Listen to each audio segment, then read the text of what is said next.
You want to remember who you are, but go forward, have a vision. You want to be that trailblazer.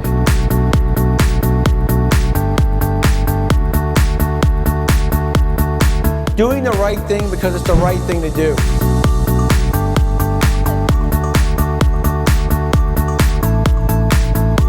It's what you do when no one's watching that counts. Then, Rocky! Come on!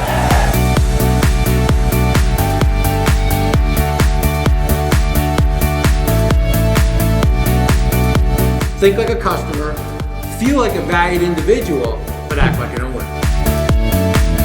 All the technology, all the good stuff that's happening, no substitute for hard work. But hard work without enthusiasm's what? Hard work.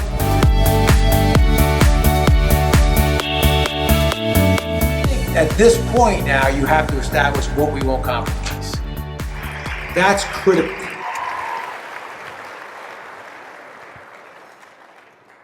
You know, they say the TV camera adds pounds, but in this case, it adds more to the mustache than I originally thought. I'm not starting to look like that Mario Super Brother guy here. I'm a little worried here.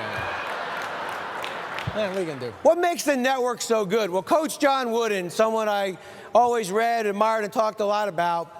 Coach Wooden talks about the pyramid of success. And if you remember, Dennis Snow had a pyramid as well. And in his pyramid of success, two real important things, right? Hard work, enthusiasm. No matter what you do in life, you gotta have hard work. All the technology, all the good stuff that's happening, no substitute for hard work. But hard work without enthusiasm's what? Hard work. Gets old. So you gotta be enthusiastic, gotta have hard work. The other thing Coach Wooden talks about is, and I think it really kind of symbolizes and embodies this network. He talks about a person that is more interested in finding the best way than not having their own way.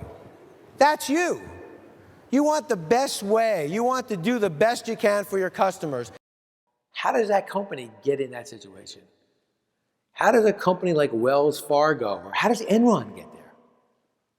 Hey, how do those things happen? Well, it starts with pressure. Something's not going right, and people are starting to feel pressure. Maybe, in the marketplace, one of our competitors is gaining more customers. It starts with some pressure, but we're not at a point of a bad decision yet. And then somebody in the organization with a bright mind figures out the loophole. Well, wait a second. Isn't that really 3 accounts? This is the moment where you have a chance to save somebody. There's book bags, there's a lunchbox in there. We cleansed ourselves. Once that light went off, we cleansed ourselves. Well, that's really the same moment here. Person's under pressure, they're starting to feel the pain. Logically, the things that they're doing, at some point, somewhere in that organization, somebody had to say, how is it that we're growing all these new accounts and no new revenue? Growing up, our vacations were simple vacations. We would go to Hershey, Pennsylvania, and we would visit the Hershey factory. Now, in those days, you could actually see them make the chocolate. How cool, right? I mean, here you are, you're walking on these catwalks all around and get all these people working on the chocolate. They got their hairnets on, and it was the coolest thing as a kid to see the Hershey factory. Now, today, unfortunately, it's a simulated tour. But in those days, you actually walk through the Hershey factory. Years later, I'm walking through one of my facilities, and I stopped dead in my tracks, and I realized, you know what? That Hershey factory was important for a second thing.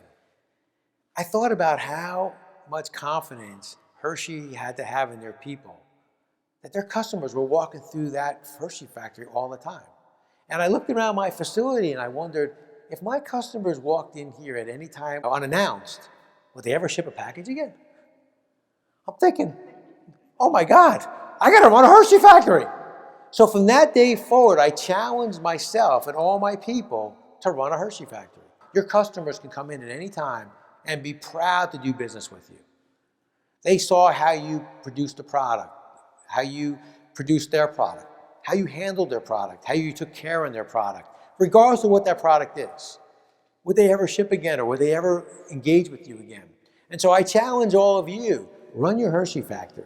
And Joe's waving, and my friend's like, I gotta tell you, Joe, I don't think he knows it.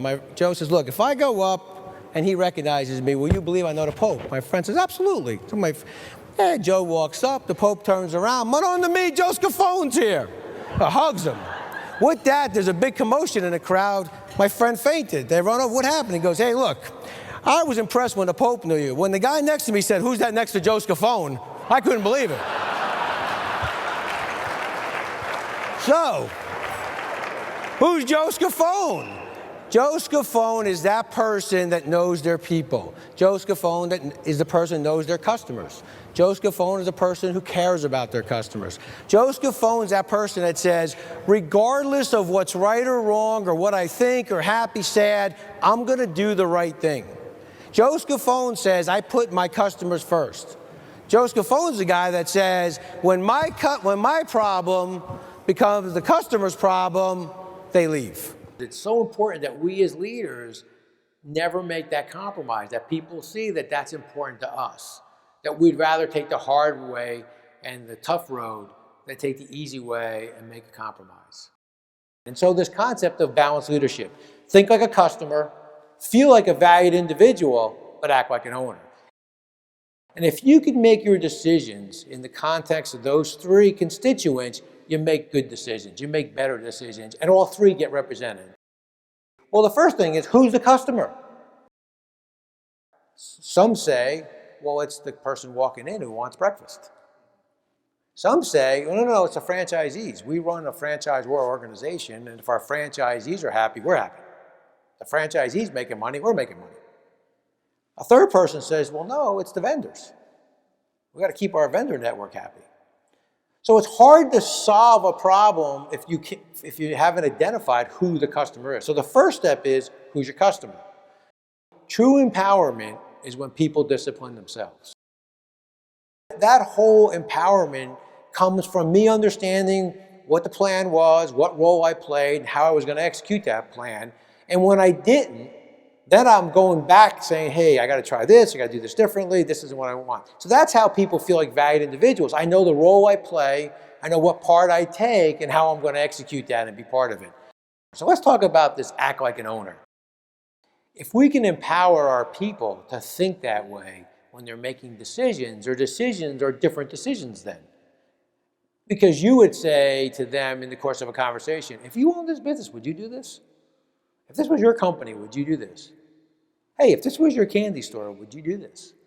It changes the thought process. The first 100 years of a company does not guarantee the second 100 years. You got to remember that. That is so important. So Woolworths starts as a company 1879. On the 100-year anniversary, there's no longer a Woolworths. Now, in 1963, just because a couple people asked me the Foot Locker example, in 1963, Woolworths bought Kenny's Shoes. Kenny's Shoes became Foot Locker. Today, the old Woolworths is Foot Locker. But why is that important? When interviewed, the leaders at Woolworths said, nobody wants a five and dime shop. Now I ask you, can they put another dollar store in a corner anywhere? Can you find another under five shop that they can put somewhere? It's not that there wasn't a need for a five and dime shop. They lost their way. Remember, you could go into a Woolworths. Now I'm dating myself here, but you could buy food. You could have got a TV set. It wasn't a five and dime shop anymore. They forgot who they were. They lost their way. How about this next company? Does this one look familiar to you? The 100-year anniversary of the Sears and Roebuck catalog, there was no more catalog. When asked what happened, Sears said, nobody wants catalogs. I don't know, can you get another Pottery Barn catalog in your mailbox every day? There's like 14 of them. Kids, parents, adults, it doesn't matter. You get catalogs every day. Sears lost their way, right? Because you could buy everything in a catalog. So the first 100 years does not guarantee the second 100 years. You want to be that trailblazer. You want to remember who you are, hold on to the things you do well, but go forward, have a vision.